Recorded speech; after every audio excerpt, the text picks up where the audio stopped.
let me tell you a bit about myself. I'm Amanda, and you can call me Anda. It's just a nickname.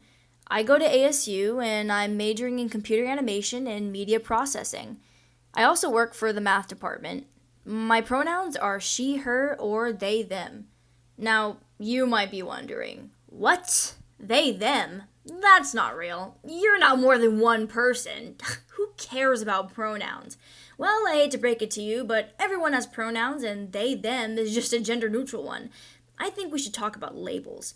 Growing up, I rejected girly things like makeup, dresses, and the color pink, opting for things like bugs and video games, things that are stereotypically considered boyish.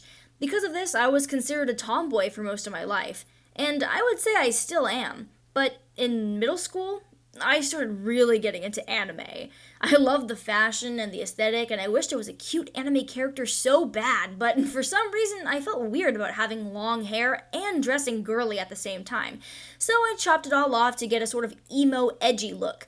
I looked more like a little anime boy than a girl, but I guess it got the job done. And to be honest, I liked it when people couldn't tell if I was a boy or a girl. I guess I felt unique, and I was comfortable with how I presented myself, and I was starting to develop my sense of identity.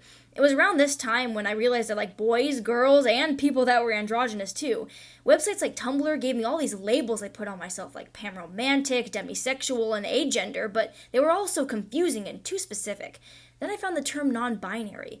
It was the answer to all my problems. I just don't fall into the binary of male and female gender that our society has constructed. I'm somewhere in between. And I was out and proud until I entered the hell of high school.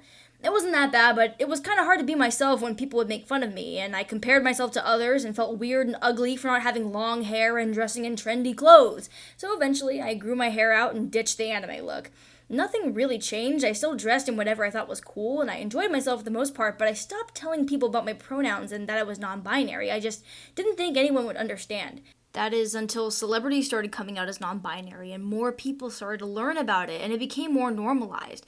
Seeing all the support made me think that maybe people do understand and I wasn't just being weird. With the support of my friends, I started being open about myself and my pronouns again. It just feels good to be accepted for who I am. Because gender isn't a binary. It's a spectrum. And there are tons and tons of labels people have created to define themselves. I'm non-binary, and I'm also a tomboy, a student, an artist, and a friend. We should respect each other and our pronouns. It's the least we can do as good humans.